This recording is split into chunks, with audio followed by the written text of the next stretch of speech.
Southbound I-5 from the 210. We've got a visual on him. We're going to try to catch him. A CHP air unit hunts down a motorist as he races to avoid arrest. Kurt, gun. Hey, take it easy, ladies. A distraught woman takes the law into her own hands. We're trying to get a clear story. A teenage cyclist is run down. Watch as the suspect returns to the scene. How you doing? What you're about to see is real. Stories from the files of the Highway Patrol and state police agencies all across America. When an officer makes a traffic stop, most motorists comply and do not try to get away. An exception to the rule occurred when CHP officer Dave Moeller attempted to pull over a motorcycle. LA 500, yield, southbound I-5 from the 210. Copy 500 is failure to yield, southbound the 5 from the 210. It's a red and white motorcycle, 2 occupants. I was traveling westbound on the 210 freeway in the vicinity of Hubbard Street when I observed a motorcycle ahead of me, approximately half to 3/4 of a mile, passing traffic at a high rate of speed. He attained speeds I estimate to be approximately 130 miles an hour. I asked for a CHP helicopter unit. 10-4, see if we can get an air unit for you, southbound 5 from the 210. Okay, H50's got a visual on him. We're going to try to catch him. H50 doesn't have a visual. H50, why don't you go ahead and call the shots there? We had just picked up a film crew from the CHP Academy, and we're taking them to the CHP Newhall office to take aerial photographs and video of that office. While we were northbound 5, just crossing the 405 freeway, we monitored a failure to yield on our scanner. Copy, motorcycle exited southbound 405 at Rinaldi. We just went by Balboa Highway. We got a passenger, one silver helmet. Is he straight? Gone straight? Got a black helmet, driver. Yeah, we just turned on the surface street. Copy, black helmet on the surface street. What color is the driver's helmet? Black helmet. We got a black helmet on the driver, silver helmet on the passenger. I'm eastbound Rinaldi from White Oak now. LA is on Balboa. Now, I turned right because I heard the helicopter tell me that he was traveling north on Balboa. And I traveled up to the next intersection, but I had no view of the motorcycle or the helicopter at that point. All stop signs, he's trying to blow us off, but he's not making it. H50 This motorcycle was making left turns, right turns, all over the place, and it was very difficult to keep the motorcycle in sight. Okay, we're on the way down the alley, so he's trying to ditch down the alley. H50 advises the motorcycle is trying to go down that alley now. We got him in an address. The unit can see us. We're right off Rinaldi. We're going into an address. H50 advises that we're approaching an address. 500, can you advise? Terry placed the helicopter in a tight orbit over the house where the motorcycle is stopped. At that point, the driver parked the motorcycle and both suspects entered the residence. We continued to orbit the house, at which time we determined the exact location of the house and directed the ground units to the exact front door of the residence.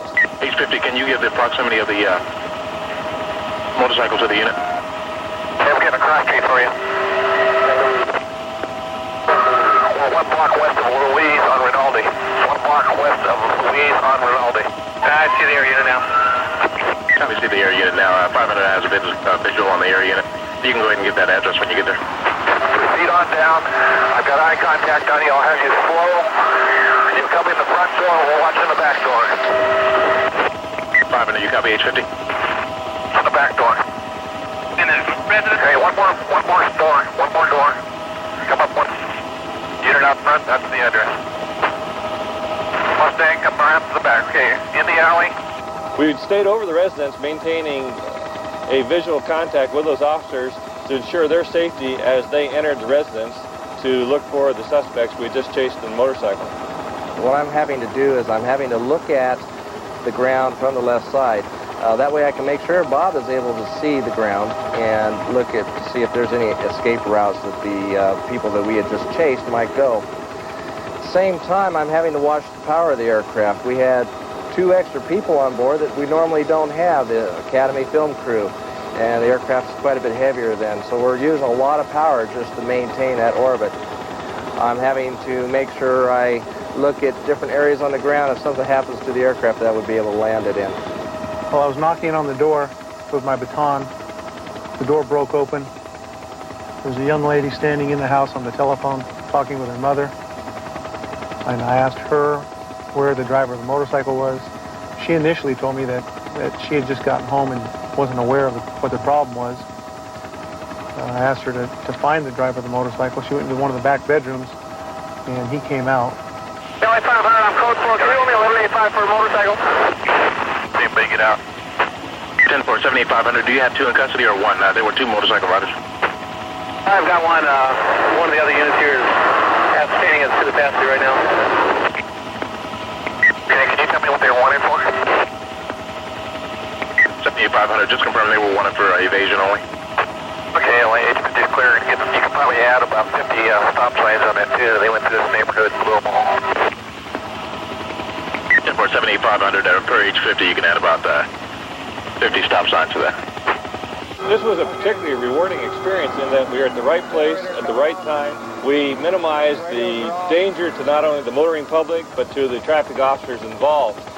At this time, when the failure to yield came out, we were right over the top of it, which is very unusual. I don't think they really take into account that it is a real deadly decision they've made to try to evade the police.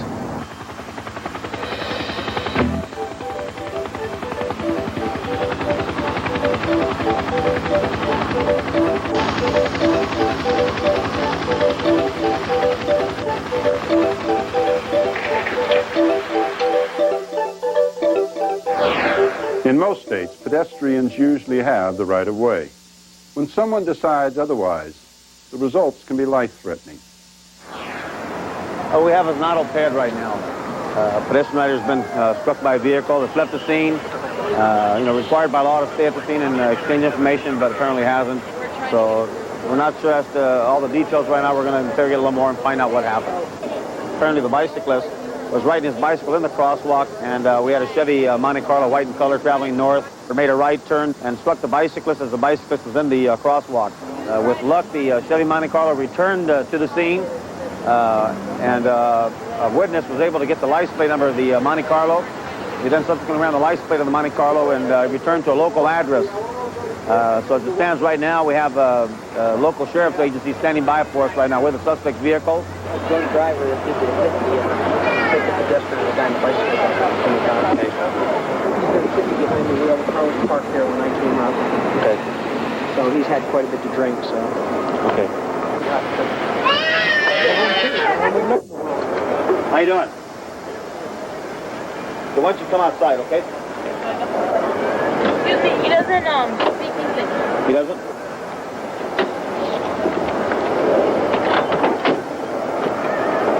Can you stay in the car, okay? Esta dirección por vos. Acá por vos.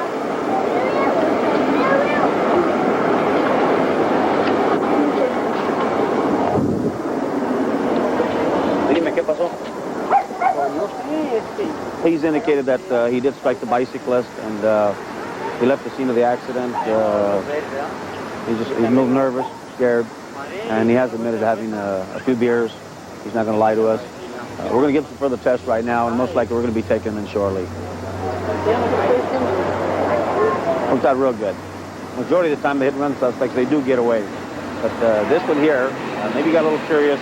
He circled the block after he had struck the bicyclist the second time, and it allowed a bicyclist or another witness in the area there to take the license plate down. He subsequently ran the plate, came back to this address here where the vehicle is. And this is a vehicle that was involved in the auto bicyclist accident. So it seems like we have our man this time.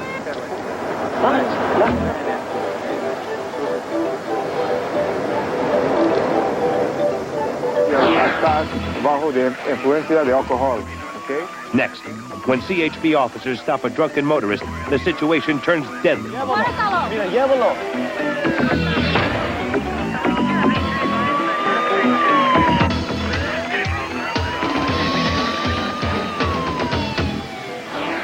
Speaking another language can sometimes give an officer the edge in a deadly situation. CHP officer Hugo Olazar used that edge to save himself and his partner right before midnight on a Christmas day. Shortly before midnight on Christmas Day, partners Hugo Olazar and Kurt Johnson are patrolling their beat in Redwood City, California. In an unincorporated part of town, they notice an older model station wagon with only one headlight heading towards them. See this car in front of us? Yeah, they're doing a little weaving on us. You might want to check him out. He's got that one. Being the holiday season, they immediately suspect the driver under the influence. The patrolmen see 3 occupants in the car. The driver, David Amaya, his wife, Jovita, and his brother, Macario, in the back seat. Macario eyes the patrol car as it passes. Oh, yo, es policía.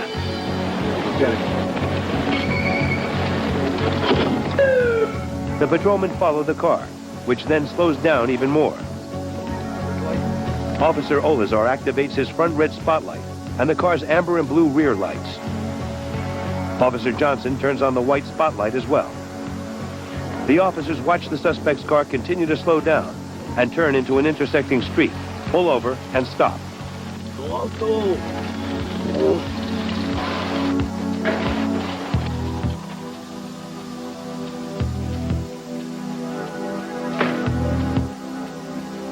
Patrolman Olazar makes the initial approach, first checking the rear of the vehicle with his flashlight. So far, nothing out of the ordinary. How you doing, partner?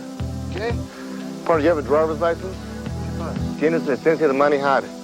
Olazar first talks to the driver in English, then switches to Spanish for better communication. He detects a strong odor of alcohol coming from the car. The driver has no identification. Olazar asks him to get out of the car.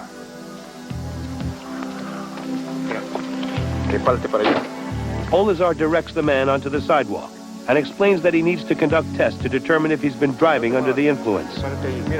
The driver cooperates as Olazar starts him through a series of field sobriety tests. ¿Me entiendes? Porque nos vamos a ver si estás bajo de influencia de alcohol, ¿ok? ¿Me entiendes? While this is going on, Officer Johnson moves to support his partner. As the test continues, Olazar becomes more and more convinced the subjects had too much to drink. The man is unsteady, unable to show the quick motor reflexes and mental agility needed for safe driving. Olazar then places the driver under arrest. He restrains the man with a bent wrist control hold as he is handcuffed. Ponte mano ahí, ¿ok? Ahí. All right, let's go. Officer Olazar explains the charges to the suspect as he is led to the patrol car. Parte de allí y no te muevas. Hola, señor. Y siéntese ahí. Órale, mijo. As Officer Johnson covers the man in custody, Olazar returns to check out the car's 2 passengers. ¿Y cómo te llamas? They identify themselves and both present valid identification cards. The man, the brother of the arrested driver, appears to be slightly intoxicated. The officer determines that he can safely leave on foot and sends him home. Okay. Señor, y tienes que ir a pie, ¿entiendes? Vámonos. Come here. Here's para acá. Officer Olazar also notices alcohol on the breath of the arrested man's wife. He suggests they call a taxi for her. The woman speaks with her husband in Spanish. She wants to know where he's going and he has no answer. Officer Olazar explains where her husband will be taken and asks her to wait in the other car. The officers plan to remain with her until the taxi arrives. All right, now we get to the paperwork. The patrolmen settle down and begin their reports. Olazar is in the back where he can talk to the DUI subject, while Johnson is in the driver's seat where he radios for the taxi. San Francisco 9138. However, the suspect's wife suddenly returns. Olazar tells her to come around to the officer's side of the car. She again asks the officer how long it will be until she can see her husband. He again tells her that the DUI booking will take about 4 hours and asks her to wait. They'll be leaving soon. She acts calm and controlled, seeming to indicate that she understands. But instead, the woman walks towards the back of the patrol car out of sight. There she extracts a small .22 caliber revolver from her jacket. Before the partners know what has happened, she's threatening them at point-blank range. Kurt, gun, just gun. Hey, take it easy, lady. No me mates, no me mates. Jovita demands that the officers let her husband go. They agree, while trying to keep the distraught woman from shooting them. Olazar repeatedly tells her that she can take her husband. Just go around the car and get him. She doesn't respond and keeps demanding that Amaya be released. Unseen by the woman, Olazar eases his revolver from its holster as he talks. He tells Jovita that he will go around the car and let her husband out. Carefully opening the car door, he keeps his .38 caliber Smith & Wesson hidden. Llévalo. Y llévalo, okay? Llévalo. Llévalo. Take him. We don't want him. Llévalo. Por favor. As soon as he sees an opportunity, Olazar fires at the subject, hitting her in the abdomen and chest. She falls back, still aiming at the officer, as he races for cover across the street. She then swings her gun back towards Johnson, who leaps out of the car. His shots hit the woman in the arm and upper chest. Johnson immediately speeds his car forward to get out of the line of any additional gunfire. San Francisco 91. He radios for backup, but the suspect can't do any more harm. Although the officers administered two-person CPR until an ambulance arrives, Jovita M. Huesca is pronounced dead upon arrival at the hospital. Press real quick. Her husband, David Amaya, was processed at the San Mateo County Jail, where his blood alcohol was at .22 level. He was charged and convicted of driving while intoxicated.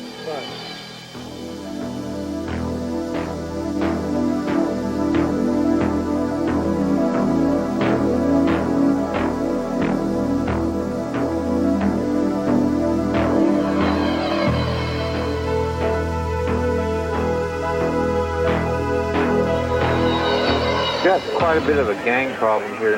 Next, watch what Texas State Troopers do as they answer a report about gang trouble. When they had to deal with that danger on a highway near San Antonio. We're going to go over to a supposed gang party right now in the east side of the city. And I'm not sure if they're drinking or what exactly is going on, but we're going to meet up with a bunch of other officers and we'll talk to the gang members.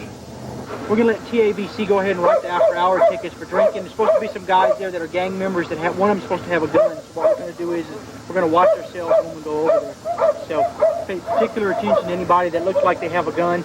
We've got quite a bit of a gang problem here in Seguin with involving, any number of assortment of various crimes. Hi, gang. You sure you don't have any knives? No, I sure don't, sir. I don't have anything. Just stand still. Go ahead and spread your legs apart. Do it. What are you doing with bullets? Yeah. Oh, that car's been there all You day. carry bullets You in need your to stand pocket? over. Where do you always carry bullets in your pocket? What are bullets used for? What's your name? Bernard? Where's the gun? Huh? Where's the gun? What gun? Bernard. What's the matter, bro? You just get off work, too? I didn't do nothing. What happened? I didn't do nothing.